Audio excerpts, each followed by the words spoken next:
Le livre du ciel, tome 17, 20 juin 1924. La volonté divine comporte le bonheur total.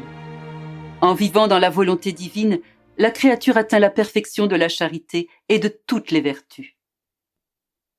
Étant dans mon état habituel, je me suis retrouvée hors de mon corps en compagnie de mon doux Jésus. Plein de bonté, il prit mes mains dans les siennes et les serra contre sa poitrine.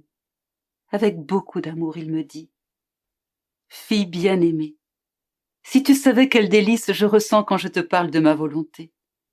Chaque nouvelle connaissance que je te manifeste à son sujet est un bonheur que je laisse sortir de moi et que je communique à la créature. Je me sens plus heureux en elle en vertu de mon propre bonheur.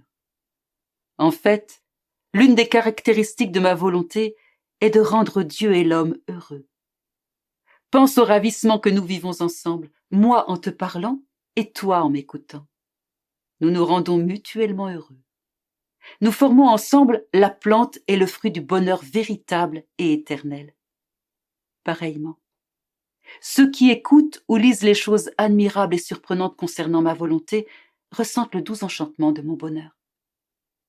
Pour mon bonheur, à travers mes œuvres, je veux te parler de la noblesse de ma volonté, des sommets que l'âme peut y atteindre et de tout ce qu'elle peut acquérir quand elle permet à ma volonté d'entrer en elle. La noblesse de ma volonté est divine. Comme telle, elle ne descend que chez ceux qui sont de nobles prétendants.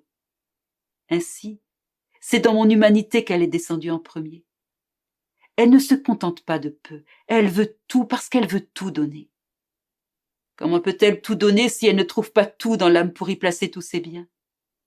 Ainsi, mon humanité présenta à ma volonté une cour noble et sainte. Ceci amena ma volonté à concentrer en moi toutes les choses et toutes les personnes. Ne vois-tu pas que pour que ma volonté puisse régner dans une âme, celle-ci doit avoir en elle tout ce que mon humanité a fait?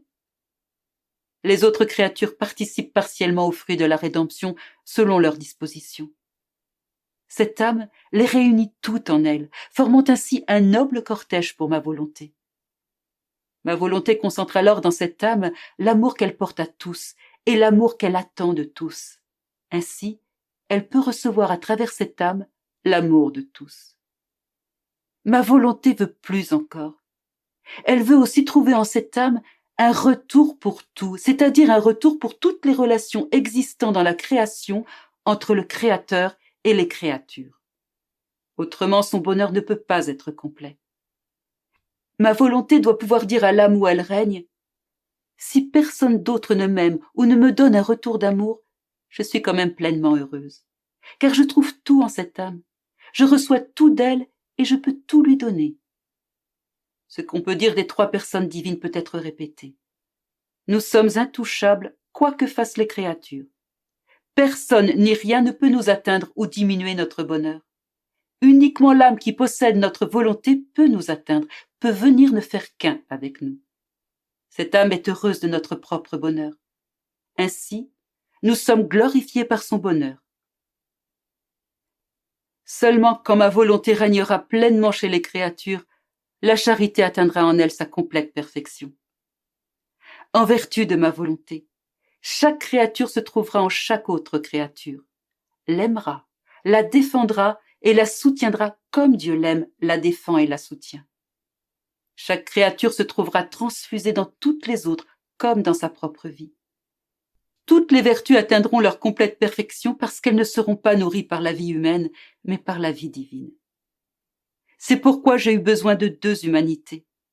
Ma propre humanité pour réaliser la rédemption et une autre pour réaliser le fiat voluntas tua sur la terre comme au ciel, chacune plus nécessaire que l'autre. En effet, si avec la première je devais racheter l'homme, avec la seconde, je devais restaurer l'homme dans sa fin première et ouvrir les courants de grâce entre la volonté humaine et la volonté divine, de telle sorte que la volonté divine puisse régner sur la terre comme au ciel. Pour racheter l'homme, mon humanité a laissé ma volonté régner sur la terre comme au ciel.